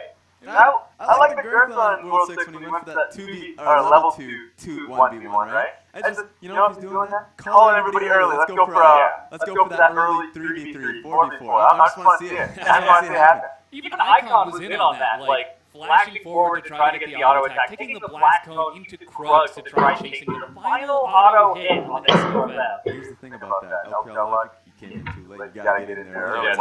So, he came in and followed up. But key in, clue in, get in there. Cassiopeia got there first, that's right. So Tank was there in advance, and this is where the strategy was unfolded, right? Level 1, your coach says, we're going from your red buff to their red buff. Means you push mid lane at level 1. You make sure there's minions crashing on his turret at the right time, or you have control of the wave to the point where you can just leave. And either he leaves and misses minions, or he doesn't leave and their jungle dies. Yeah, you don't have to shove it in completely, especially since Cassio, if she gets to level 2, it's going to be a problem. But all you have to do is put the wave, deal with the wave in a position where you have to go in and help out, and Cassio has to make the decision either to help or just push consistently, and that's just not the right decision. She has to come and help. And that seems like that was a bit of a theme for Snake over the course of the match, that they lacked that clarity to make the intelligent decisions over the game. Certainly they tried and they had plays and they had the advantage in the early game, but once OMG started tossing a couple wrenches in, making it a little bit chaotic, Snake started to fall apart. Yeah, and I think just to start it off, because these are the large problems coming in from Snake, right? That's a team-wide problem. What they can't solve quickly is how much engage they have in their lineup, right? They couldn't deal with that Malzahar all too well, and their solution was, of course, Misfortune. And the other solution up against that, Zyra's a little better, but overall, I just want to see them give themselves opportunities to engage. That isn't just a lose. The top lane matchup in Nautilus was just a beast. But it was kind of losing as well. It shouldn't be happening, and Xiang was actually performing really well. And that's genuinely surprising given how it has been going up until this game. There's been okay moments, but there's mostly been underperforming moments from Xiang. But he actually stepped up, he outplayed Tank multiple times on the Cassiopeia, forced extra things to be used, got the kills, and he was a big proponent towards their success in that first game. Exactly. So if I'm Snake, if you are blue side, I'd say maybe prioritize Malzahar. Otherwise, just outright ban it. I think that's something they don't want to deal with, simply because if they don't have it, they don't want to have to deal with it in the lane and lose out in laning phase, or pick proper matchups, which essentially make it a lot harder than they feel like it. Yeah. We'll definitely keep an eye on whether or not they can adapt during this pick and ban phase, because of course OMG have got priority for side choice in game number 2. We're expecting them to take blue sides. We haven't seen anyone effectively choose red side, because those early picks, especially on 7.1, are just so valuable. Yeah, and I think if you're a top-tier LPL team, or at least if you're very comfortable with certain picks, then you can take a purple side and look to, I suppose, open up the pick ban and say we can play up against Rengar. We've seen a few that globally, and we can play against LeBlanc. LeBlanc is the key one. LeBlanc has not been having a good time so far in the LPL, so if there are teams that are comfortable with that, red side is okay. Otherwise, yeah, stick to blue side. Yeah, and in saying that, most of the teams that are winning are just on blue side, because they're getting Camille and Rengar. That's true. So again, these consistent experimentations and trades on red side seem to be an ongoing problem that we're experiencing, and that the blue side are banning none of the broken champions and forcing red side to either ban all of them and leave one up. But what if you want to target ban someone's best champion? Then you have to get rid of these 3 strong ones. That's how we sometimes just see Camille exist. Yeah, the big one too are the strong blue side picks that come through simply because of those top 3 bans coming through. Like for instance, Jason, Varus. Suddenly you want to have to deal with Jace, you want to have to deal with Varus, but you don't have that many bans as you mentioned. Not only the target bans, but just honestly the powerful picks. There's just too many. There certainly are, but as you can see, we have entered into pick and ban for game number 2 between OMG and Snake, who are looking to take this series in a clean 2-0 if they can pull it off. LeBlanc is the first ban for Snake, and there is Rengar as well. We'll see if the Camille is going to follow it up. Yeah, now OMG banned Kha'Zix and Camille first time around, actually second ban phase, got rid of the cannon, so they have changed things here. Knowing on the blue side, someone has Rift forces Snake to get rid of these champions. Like they have. Yeah, again, Shen target ban towards Xiang, the top lane. We saw what he can do on Maokai, and perhaps OMG take a page of Xiaogu's book, and they do. Is that Kane? No, that's Xiang. Yeah, so they looked at the early rotation of Maokai.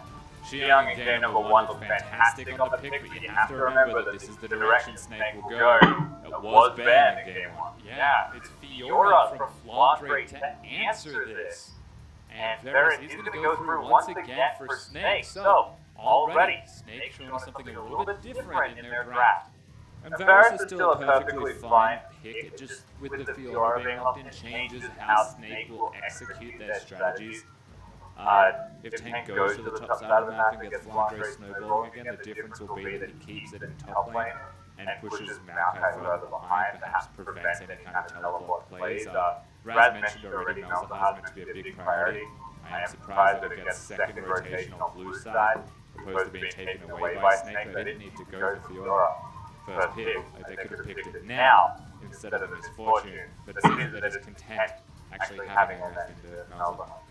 And this time OMG are going to priority pick their bottom lane as they get both Malzahar and Jin for themselves very early on. Misfortune makes it through for Snake, as they now also have gotten their bottom lane to answer. So top, bottom, and that means mid and jungle are over the book. Yeah, again, I expected these drafts actually from Snake. They wanted to match the bottom lane, prevent it from being banned out, especially after Malzahar is locked in. I just don't like the order with which they did it. They could have picked anything any order and not revealed the Fiora a little bit longer as we're going through the 4 bans now. Yeah, Graves banned away from World 6 so far. He has played it twice. Once recently in his win against Ime, most previously a very, very long time ago. So, interesting target ban out of Snake. Cassiopeia is going to be the follow-up towards Tank in the mid lane and one on that Petrifying Gate. Which is not a bad decision. Tank was good on Cass. Maokai, we mentioned it in the last Champions League, very good at locking down select members, and with mid lane still not being picked for either member, and jungle not being picked for either. We'll see what ban OMG goes for here, and whether they want to at least lease in something like that, or if they want to pick it for themselves. Just ban out one of the better options. Yeah, we saw what World 6 can do on that lease in. He doesn't have too many games on the lease, a grand total of 1. Now that I look at it, but Quirky is going to be the ban towards Tank. Snake is thinking about it. Pinch mid lane, pinch jungle. What's it going to be? Rise, Cassiopeia, Corki, Orianna, and Syndra were still there, so not a shock that it's been picked that quickly. Where do you go from here? There was a Jace again for OMG.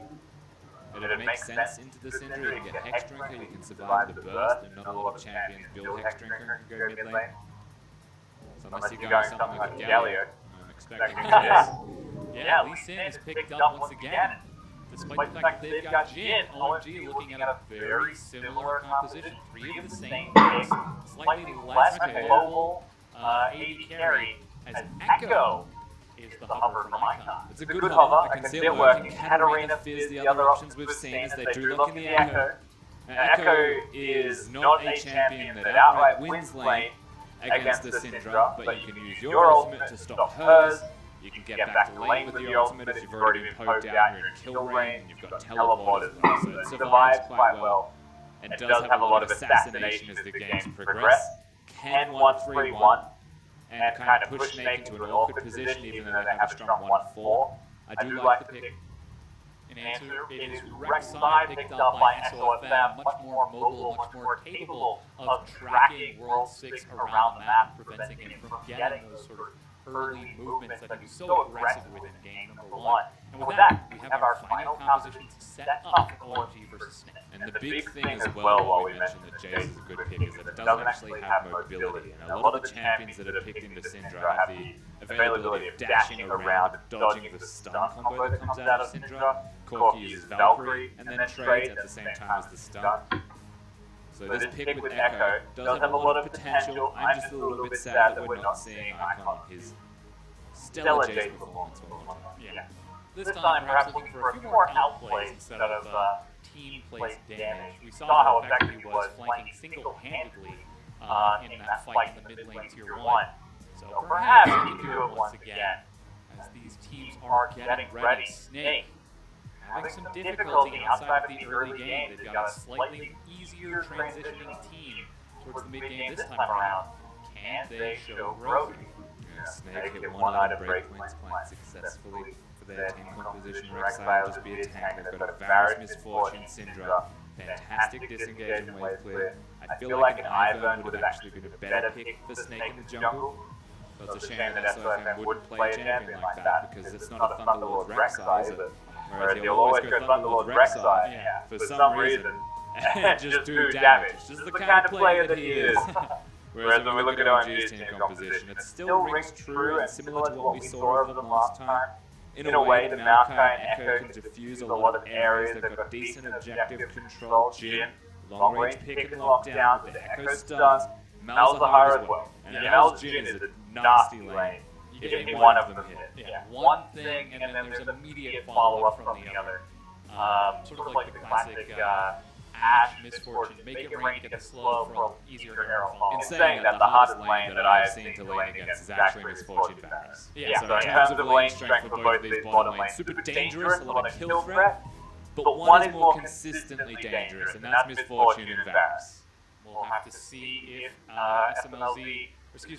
Mint will be landing enough arrows to make that bottom lane the threat that it needs to be, as he did not have a lot of success in his previous matchup against SMLZ in 5. But as you can see, we floated on the grid. It's OMG versus Snake, Game 2.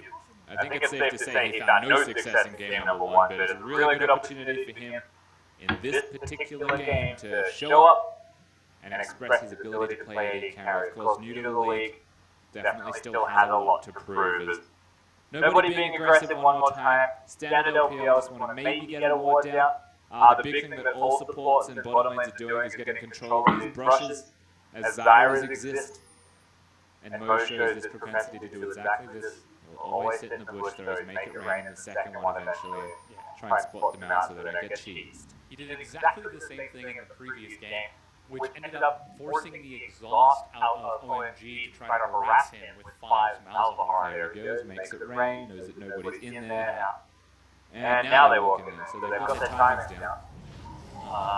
As it is World 6, playing nice and safe with the defensive line, is going to be getting that blue buff start with some help from Xion. Lots of Thunderlords. That means Thunderlords on 5. Yeah, they've actually even changed their Keystone Master to further battle here on the right side. I feel like his coaching staff has finally told him that Thunderlords isn't standard. But he does want to do a lot of damage, so it doesn't go courage of the Colossus, and we're still at 7.1. Again, we've spoken about what Sofm does. He's a hyper-aggressive player by nature, always looks for farm above all else. Super value on the farm. The classic lane tax jungler. And then just tries to get really far ahead. He's like a Hecarim, you know? Yeah, he's always a Hecarim. Even when he's not on Hecarim as an icon, it's two very poor trades. Tank actually takes some damage from the minions here. He gets one of the two. As the minion wave pushes in, Icon has got teleport along with the refillable flask and a dark seal for sustain. So yeah. Icon will most likely teleport if it comes to it, get a second guns if necessary as well, maybe even a no magic mantle. He's perfectly fine and can build whatever he would like on his Echo. The idea is push the waves, push tank under the turret, make him use mana and spend it on getting minions opposed to you, and then rinse and repeat until you finally poke down low enough that you have to recall, and you can go back to basic. And there he goes with that first recall. Picks up Doran's ring and control ward as Sofm. Wanders by mid lane, question mark pink coming out of OMG. There's Rek'Sai in my lane. And they continue clearing out. So this time, we're not seeing World 6 go for an aggressive jungle start, taking it a little bit more patient this time. Instead, it was 5 who went for the aggressive invade and spotted out Sofm at that Grom. So junglers will meet at the Scuttle Crown on the top side of the map. Yeah, actually hits level 3 before he makes a big play. Refreshing change from World 6. Again, yeah, we look towards them fighting at the same spot and meeting each other. The question is surrounding who wins. I would say further battle favors Sofm if they keep fighting. If the Q connects and World 6 can get some poke off, he has the Thunderlords to outtrade. But neither of them really want to meet in the middle. Because World 6 was there first. There goes the harass you saw out of that bottom lane. Low lane will make it rain to slow SMLZ along with the piercing arrow from Mint for follow-up damage. Yeah, and that's the thing as well. Like an 80% slow on a low cooldown and high range means if you miss your Varus Q, we've got some questions for you. Like how? I mean, he's starting off with a long sword once again this time. We'll see what he decides to build for his 5, get some harass on the bow. Actually, that's 3. Oh, that's big. That's a lot of damage, though, burning down. Might have to use the heal as the void link is not enough, not high enough level, and Mo walks it off. Still has extra potions to him using them. The kill threat exists right now if OMG choose to be hyper-aggressive. It also just gives them complete lane control. And so you may see an even bigger minion drop-off, in fact, for Mint, who's definitely not winning this lane by any means. As well as 6 even just hanging around, placing wards for his allies.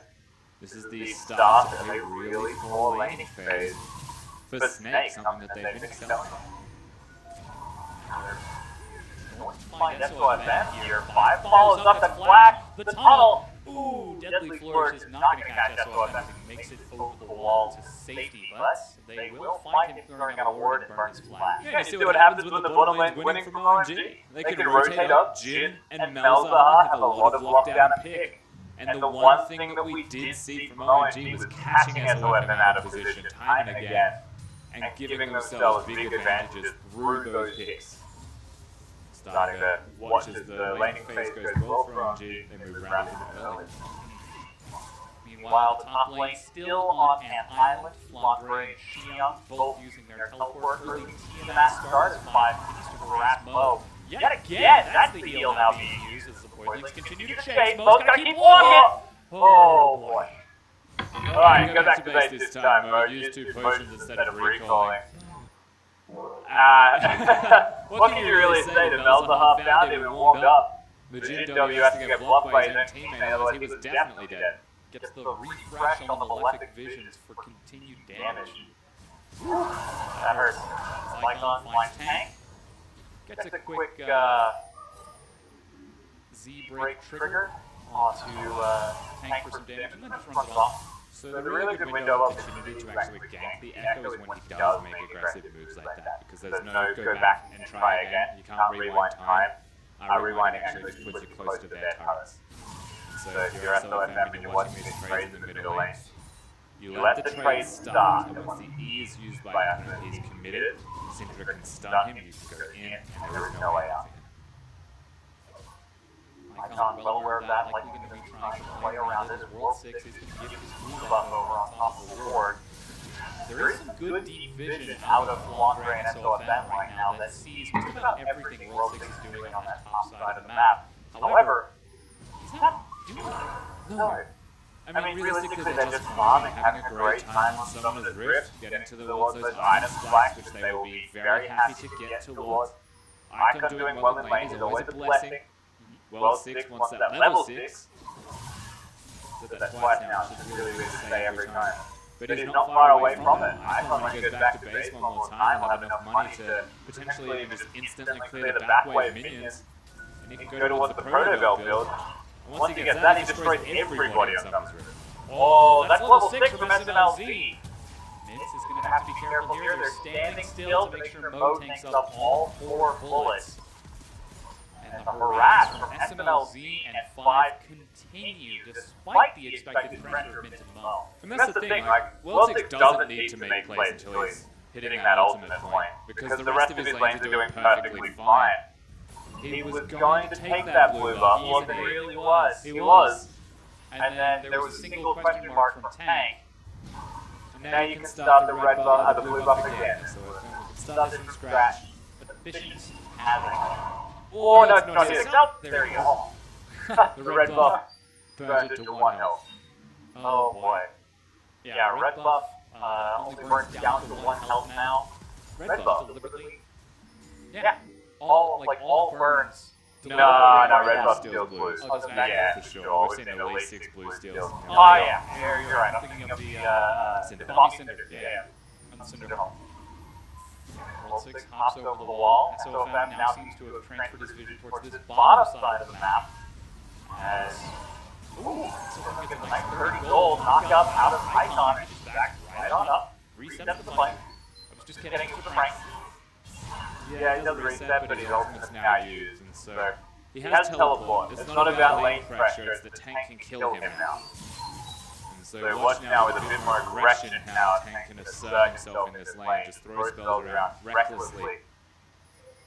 It's yeah, exactly right. World 6 now heading down towards that bottom side. Spotted well in advance, so like very far back, and Sofm uses the window to invade and steal away the direwolf camp. He's going to be spotted as soon as he goes around, and instead just decides to invade. Or now he's going a long way so that he won't get spotted for as late as possible. Also sets a ward for a teleport in. Hops over. That's flash into the chain of corruption. World 6 and Mo. They're both out. Yeah, they're splitting. But This means that OMG have just got free reign on this turret. There's only the 4 minions remaining, but with 4 people hitting it and voidlings, that might actually be enough. That's first turret. Yeah, there was a potential for Xion to be dived by Sofm and Flandre, but a quick sapling clears out the minion wave. First turret goes down and gold is split amongst 4 members of OMG. But fantastic proactivity once again from OMG. If they can defend the mid lane or trade further objectives, they'll be sitting very pretty as a result of all of this. Mid lane will not die, top lane definitely will not die. And so they get a bottom lane turret, they don't get kills, but a bottom lane first blood turret and a mountain drake is a massive win. Yeah, there is a lot of vision on this side of the map from Snake, but none in the actual hit. So World 6 is able to snipe that away very quickly. That's now a 600 gold lead for OMG. Yeah, and none in the exact spot that he walked into the bottom lane either. Yeah. Like he just walked through the one dark spot and places a ward that they teleport towards immediately.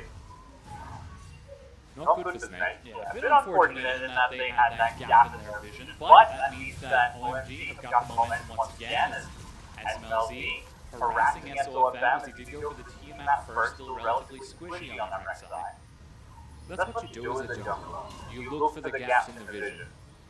The easiest ganks that you can actually get off that are successful is by finding a hole, having your teammates communicate where the wards have been placed and avoiding them, instead of clearing. Clearing them obviously is a sign that you have to run away because the enemy's time to react. Yeah, So that was a good move from OMG. Abusing the false sense of security that having wards gives.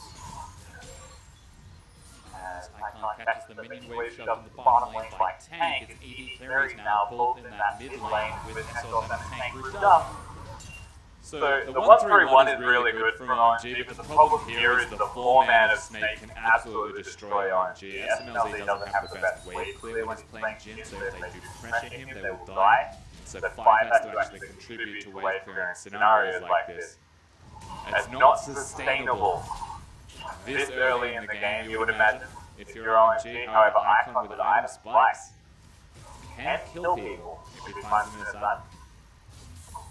Instead, it is going to be a 3-man recall out of this mid-lane pressure out of Snake, which gives World 6 a brief window to top himself off and secure scuttle ground on the top side of the map. I don't know that they think Sofm is there. Hello, now he knows. Get it? So again, Sofm has just been seen all over the map. World 6 has done one thing this game. Completely different pace from the previous one. Xion stands still, confuse Sofm. It is quite disorienting because of someone stands still. Now going towards the blue buff. And OMG pushing mid lane. Sofm has different objectives in mind. OMG's objectives involve winning the game. Sofm's objectives involve getting Sofm ahead. He is ahead. And that's actually the difference in the gold lead. And now they set up the curtain call. This is about as stock standard Jin as it gets, but what's big top of the chains of corruption and goes down first blood to Mint, and this push has been halted. And that's what a Varus and a Misfortune can do. Fun is losing these trades. Quite severely. That's not something that should happen, honestly, but Snake getting that first blood, will be very happy with that because the difference between AD carries is being closed as a result. Yeah, World 6 playing a lot around that bottom lane is going to help SMLZ maintain that nearly 30 CS advantage, but his death now gives a bit of freedom back to Snake as Mint picks up an Essence Reaver, and all in all, probably pretty even in gold between the two, as that was also first blood gold. This is the kind of game where you press tab if you're SOFM and you say, I'm winning. Is the team winning? No, we lose. But I'm winning. And then you have a look at the actual gold as a spectator, and they are 1,000 ahead. Yeah, I'm super far ahead of the enemy jungle. When you consider that the 30 CS is predominantly jungle camps, he is actually winning. Yeah. He is a big part of the gold advantage. But taking a look at the actual items they have, SOFM has slightly more cooldown reduction. Actually, no, that's probably 5% more cooldown reduction. All in all, but World 6 has got more damage.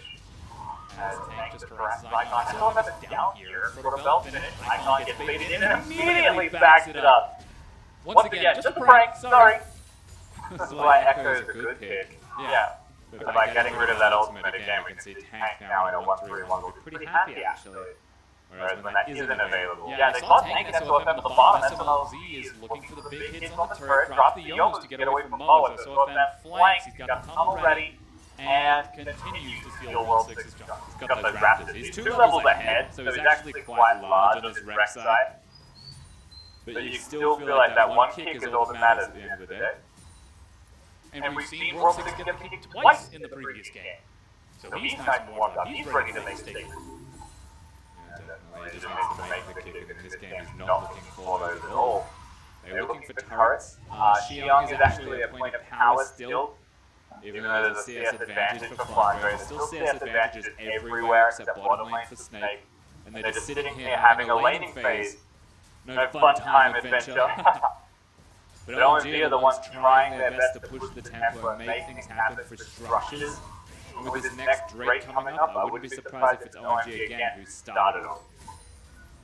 60 Seconds before that frontal break spawns, spawns, Icon drops the Chronosphere. Tank's Tank's caught inside of it as they drop the suppression as well. And that is Tank dead. Icon initiates the play with some help from 5. They pull it off. And that's the pick again that comes out of Malzahar and Echo. Whilst we haven't seen Lee Sin really turn on in this game, when 5 works with World 6 or 5 works with, in this case, Icon, the picks are still there. And here we go again. Oh, that's OFM!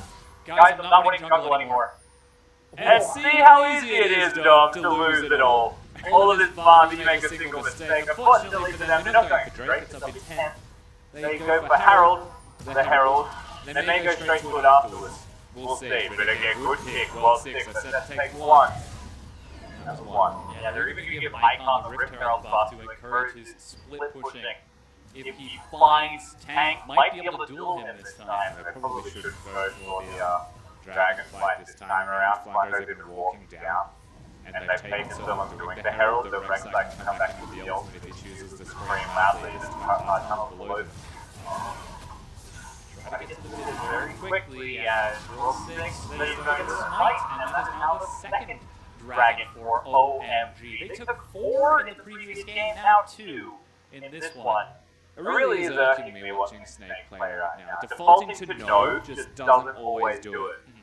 And when OMG is saying go and it's always successful, it just feels like you're watching Snake gradually implode upon themselves as OMG starts to make better and better decisions as the game progresses. It seems like we're seeing Snake playing not to lose, whereas OMG are playing to win. Yeah, and like one of those wins. How many times are we going to say this about Snake as well? We talked about their last game earlier in the week. You know, 90% of the way to a victory. And they just stopped playing to win at this. So the fans got them. Last knockup gets 2-5 to come with a change of corruption, but World 6 walks away. And SOFM tries to follow and misses. World 6 walks away with life, but Blue Buff just might not. Instead, they decide to swing their minion wave focus towards mid. And good decision. Go towards the middle lane turret. They don't have wave clear to stop you from pushing. SOFM is also a monster right now in terms of farm. We already highlighted this fact. And finally, they use him as a pivot point. Going for that Drake was a mistake and also a good thing, but they forced the trade. Oh, Icon does a lot of damage with the Protobelt Sheet. That's 1 bullet, and Icon finishes without Blue Buff picked up. Teleport even going to be cancelled by Xiong. I personally wouldn't fight the 2-0 buffed up Echo, but he did. Maybe that's just me, but I feel like most people would agree with that. You've really got to take a look at how Snake are playing and start to wonder about their mindset coming into this matchup. It's just not enough to deal with OMG who are playing faster, 600 gold ahead, taking turrets, setting up plays, for the most part avoiding Snake's chances to counter. I like that SOFM SOFM has turned on some hints of aggression, you know, like he's starting to try and make these plays. But it's not as simple as trying to make plays. You actually have to make the right ones. They're not doing that at present. They're just giving opportunities to OMG. Like fighting an Echo when your team hasn't rotated with you. It could be that SOFM is making the right decision, his team's not rotating. Or it could be that he's just outright making the wrong decision. And so it's a communication thing at the end of the day, either way. Like someone's at fault. Question is who? And right now, it's not looking great for Snake. They're not down too far, only about 2,000 goals as we start to transition into this mid-game. But Icon's a beast. That's what we've got going for you here. If you want to highlight the positives in this game, Icon, Game 1, played a sick Jace. Game 2 now on Echo shows that he's still got the mechanics on most champions. He's an RE player at heart, so he's definitely a strong mechanical player. And he's making it work. OMG setting him up for success. SMLZ playing a very patient, passive Jhin. Just catching minions as they're being shoved in, opening up the curtain call from long range to set up for Icon in World 6, leaving G up to get in there. And the big thing to me as well, though, is just that he's a wildcard player. He's the X factor of OMG, like he can win and lose with a series by himself, if that's what it comes to. And the fact that they are empowering him, like the rest of OMG is making efforts to ensure that he gets ahead, is actually a big factor as to how they're able to win these games. Not able to answer this despite Tank's performance lately, and even performance in lanes, just not doing enough. Curveball is going to zone Mint away. 3 of those bullets missed, one of them hits a minion. Yeah, one of them was meant to hit a minion, but both of them was just thrown out, perhaps expecting him to walk back after he switched to the minions. I would have walked back, so... My asshole. It doesn't work, that's Mint 2 times in a row. From longer range, SMLZ is outright. And again, Mint has gone towards this build. So cooldown reduction and a lot of on-hit damage is the way that he's going to go. Help spread tanks down a little bit more eventually when he gets the items. And he's going to crit build. But he's against a Malzahar and a Maokai and Lee Sin. This time even an Echo to an extent. Like, everything that he's going to try and auto-attack will be in kill range of him. And that's really where this build could have its own undoing. But if he gets the free hits off, like Mint's allowed to attack instead of just doing Baron. Yeah, they're not even clearing out this one. Icon is right there along with the rest of that. Wow. No ward in the pit. Are OMG actually doing this? What? Right under the nose. They don't know. SOFM's right there. He's even burrowed, but they're not moving. Alright, here we go. Now he sees it. Finally going to drop the Brace Seeker. They turn to try to force the fight. 5 goes low. But the Baron is picked up. And SOFM has never been so embarrassed. Wow, OMG at 22 minutes with distractions in the top lane. Icon just sits up there and says, come at me bros, my team is doing the Baron buff. And it was a free objective. I have never seen a magic trick so elaborate. The card was right there the whole time. And the thing is, it's a wreck side, so if he walks past unborrowed, it just happens upon 4 blue dots or sonar bleeps at the Baron buff, he'd suspect something's going on. But they weren't even moving. Yeah. Oh man, OMG with a huge play. Take a 22.5-minute Baron. They've got 10 seconds before the next Mountain Drake is going to spawn as well. And with minion pressure in the mid and bottom lane, Icon still with that Rift Herald buff for another 15 minutes.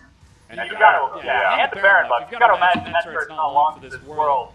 As World 6 is gonna finish off that Mountain Drake. He's also running the Lich Bane build, will be going towards his Zonia's next. He has a lot of split pushing pressure with a Lich Bane, especially with Proto Belt, as they have got Tank. Oh, Tank is destroyed! Oh my god, that's the chain of corruption. He used his flash to get in and has no way to get out. So it is a 1-for-1 trade. SMLZ is still there, and SOFM going to try to force a fight. Yellows, that's a knockout. SMLZ kites it away, but here comes World 6, fresh from that Dragon buff. Meanwhile, bottom as well, Icon just consistently pushing by making picks mid lane and generating pressure. OMG are breaking the base. Yeah, again, OMG are just playing the magic game right now. Look at my left hand, not the right. Icon takes down one turret and zones away the rest. Mo is caught, and Icon tries to follow up, turns forward on mid. Oh, wow! Executes him, reset back onto SOFM as minions finish the turret. That's going to be the bullet time to drop it off, but World 6 gets there in time to follow up. Deadly Flourish is not enough, but the inhib line has been broken, and SMLZ continues on to the next one. And big plays out of Icon actually using the flash to lock down mid. Does not overexert, commit himself to Mo, and that is ultimately what comes to bite him in the end. But this is big from Icon. Places the W, instead of actually ulting into it for help, make sure that he has the flash, and this is where he flashes. Gets that last pop, dodges the killer's artifact. That was beautiful. Problem is, too much zone control. As World 6 secures it, gets knocked up and interrupted. SOFM does well, but the base was broken in 2 places at the same time. The difference problem is that they get an inhibitor, but they're set up to take both of them at once. Yeah, They've still got Baron for about another 45 seconds or so. Xiang, in the meanwhile, has just kept Flandre occupied. They banned out his flip-pushing champions, and even in Game 2, he's on that Fiora, but he hasn't been able to do anything this game. 0-0 and 0. I don't think he's seen another champion besides that Malcolm. He's just staring at trees, he's a woodman. At this stage, yeah, Flandre, he's meant to start outscaling the Maokai now. And at this stage, the 4v4 is just superior. Oh man! They were looking for him, but he was at the They Raptors. found it, and Icon, just by pure happenstance, hops over the wall to safety as SOFM pulls the trigger on the attempted gang.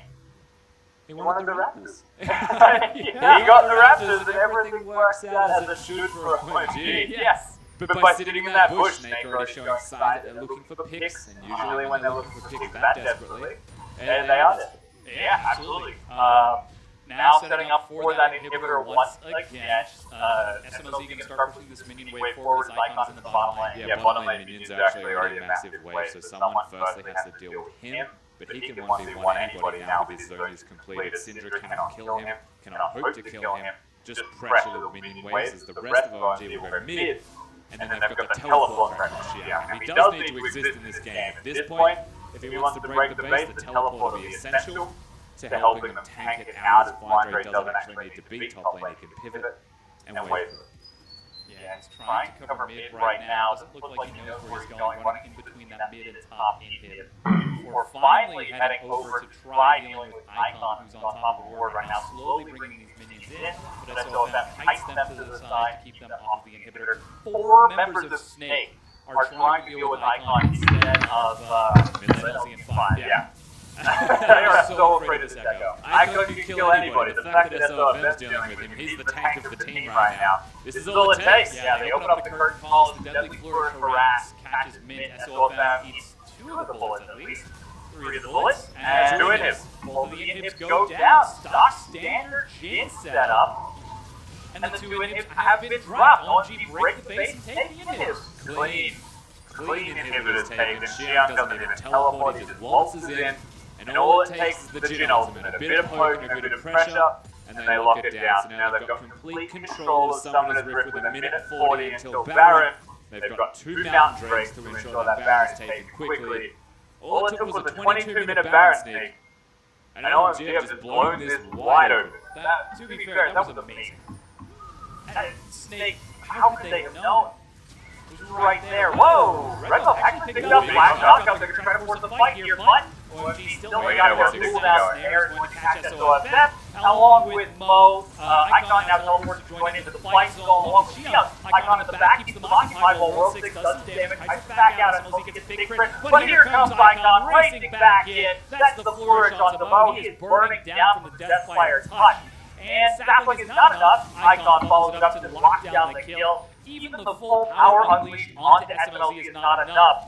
Sonic Wave finds Flandre, he's got the riposte. Epic tries to bait it by dashing forward. He thought there was a ward, so now they're just going to dance as they try and end the game mid lane, stopping him from going back. Yeah, once again, SMLZ is starting to put some pressure on this next turret, and poor Flandre is just absolutely denied by World 6. He can't do anything here. It's all on the tank, and it is not enough. As the next turrets go down, the Nexus is being shredded through. Even the Zonias out of Icon to disrespect. Chrono Break right afterwards to reset the health. A very clean 2-0 out of OMG. And Snake are left wondering what just happened.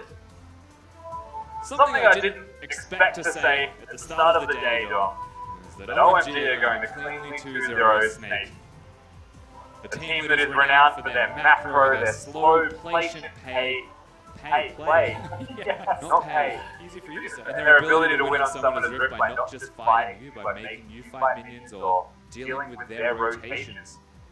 Just rolled over and lost. Yeah, and joining us on the desk once again is Razzleplasm to help break us down. Welcome back. Yeah. Hey, The the Razzleplasm Razzleplasm himself. But Yeah, that was it is what it is. As he said it, that was a very clean victory. And even the mistakes that they made, OMG did make a few mistakes, but the mistakes were a product of OMG not being afraid to try things. So every single time they made mistakes and tried things, like Snake didn't really do anything wrong. And OMG kept pressuring forward and getting more mistakes and more mistakes. Yeah, you just saw the player's foul icon with a huge grin on his face. You can't help but feel happy when so enabled and still able to see success. Yeah, and I'd be surprised if he's not MVP in this one. World 6 definitely had a standout performance of his own rights, and I will say, if we're looking at junglers for OMG, I'd keep World 6 from now on. I'd say JJ, have fun on that bench. I think he is. And if you look at that bottom, here's the biggest point. That is a double counter in the bottom lane. Snake legitimately countered this bottom lane heavily, and they still lost heavily. And so the best thing about this is World 6 recognized that 9 minutes and 30 seconds into it comes down bot, and sure, both of them actually, they did get away from the entire game, but they got the tower early. Not only were they out-CS'd in that lane, out-pressured heavily, but then of course they lost their tower, and World 6 kept moving. And that breaks lane phase, right? So then they can go mid lane and everything's disrupted. So the flow of Snake's style, which is slow and patient, was completely disrupted from proactive moves from OMG. I really am happy with how they were moving around and using advantages, but just making them in the first place by being at the right place, focusing the right.